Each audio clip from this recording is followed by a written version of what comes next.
Assalamualaikum warahmatullahi wabarakatuh. Perkenalkan, nama saya Agnes Larasati Adelia Putri, nomor absen 1, kelas 10 MIPA 3. Di sini saya akan menjelaskan hakikat ilmu kimia dan peran kimia dalam kehidupan sehari-hari.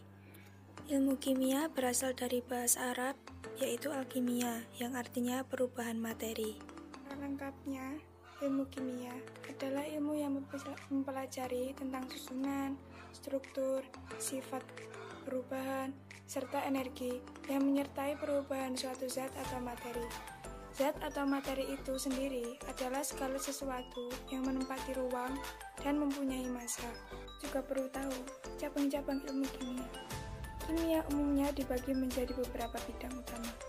Terdapat pula beberapa cabang antar bidang dan cabang-cabang yang lebih khusus dalam kimia. Karena jangkauan dari ilmu kimia sendiri sangatlah luas. Inilah cabang-cabangnya. Terdapat kimia teori, kimia fisika, kimia analisa, kimia anorganik, kimia flavor, biokimia, nanokimia, biokimia, kimia inti, dan kimia organik. Kimia dalam berbagai bidang kehidupan. Yang pertama, bidang kesehatan. Bahan-bahan kimia sering digunakan sebagai obat-obatan. Obat dibuat berdasarkan hasil penelitian terhadap proses dan reaksi kimia. Bahan-bahan yang berkhasiat secara medis terhadap suatu penyakit. Hal ini dipelajari dalam cabang ilmu kimia, yaitu ilmu farmasi. Yang kedua, dalam bidang pertanian. Ilmu kimia berperan penting dalam bidang pertanian. Petani menggunakan pupuk untuk meningkatkan kesuburan tanah dan memberi nutrisi yang diperlukan tanaman. Adapun untuk menanggulangi hama dan penyakit tanaman, digunakan pestisida. Yang ketiga, dalam bidang industri. Di bidang industri, ilmu kimia seringkali sangat dibutuhkan. Mesin-mesin besar di industri membutuhkan logam yang baik dengan sifat tertentu yang sesuai dengan kondisi dan bahan-bahan yang digunakan. Misalnya, semen, kayu, cat, dan beton dihasilkan melalui riset yang berdasarkan ilmu kimia. Yang keempat, dalam bidang geologi. Dalam bidang geologi, ilmu kimia digunakan untuk menentukan unsur apa saja yang ada dalam batuan dan berapa besar kadarnya. Yang kelima, dalam bidang arkeologi. Penentuan usia fosil yang bisa dilakukan saat ini merupakan salah satu hasil penerapan ilmu kimia. Fosil yang ditemukan dapat ditentukan usianya dengan radiosotop karbon 14. Yang keenam, dalam bidang biologi. Proses kimia yang berlangsung dalam tubuh makhluk hidup membutuhkan penjelasan kimia. Proses pencernaan makanan, pernafasan, metabolisme, dan fotosintesis merupakan proses kimia yang dipelajari dalam biologi. Adapun manfaat mempelajari ilmu kimia, yaitu 1. Pemahaman kita menjadi lebih baik terhadap alam sekitar dan berbagai proses yang berlangsung di dalamnya. 2.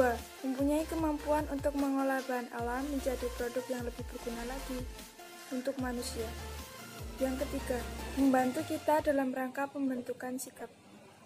Nah, adapun bahan kimia berdasarkan sifatnya, yaitu mudah meledak, pengoksidasi, karsinogenik atau memicu timbulnya sel kanker, berbahaya bagi lingkungan, mudah menyala, beracun, korosif, dan menyebabkan iritasi. Jika kita berada di laboratorium, ada pula persiapan kerja di laboratorium, yaitu 1. Merencanakan percobaan yang akan dilakukan sebelum memulai praktikum. 2. Menggunakan peralatan kerja seperti kacamata, jas praktikum, sarung tangan, dan sepatu tertutup. 3. Bagi wanita yang berambut panjang, harap menyikat rambutnya. 4.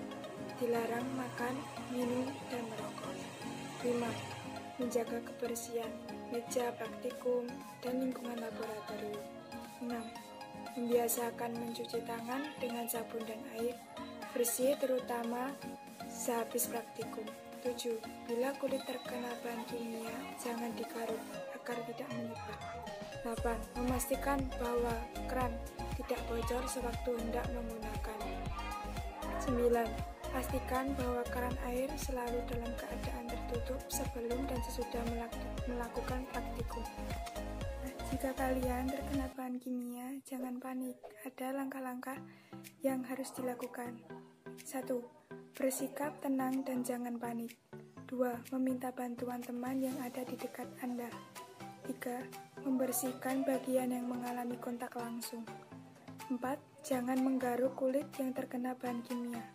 5. Menuju ke tempat yang cukup oksigen. 6. Menghubungi para medis secepatnya. Demikian informasi yang dapat saya sampaikan, semoga bermanfaat. Apabila ada kata-kata salah atau yang kurang berkenan, mohon dimaafkan. Terima kasih atas kesempatannya. Saya ucapkan wassalamualaikum warahmatullahi wabarakatuh.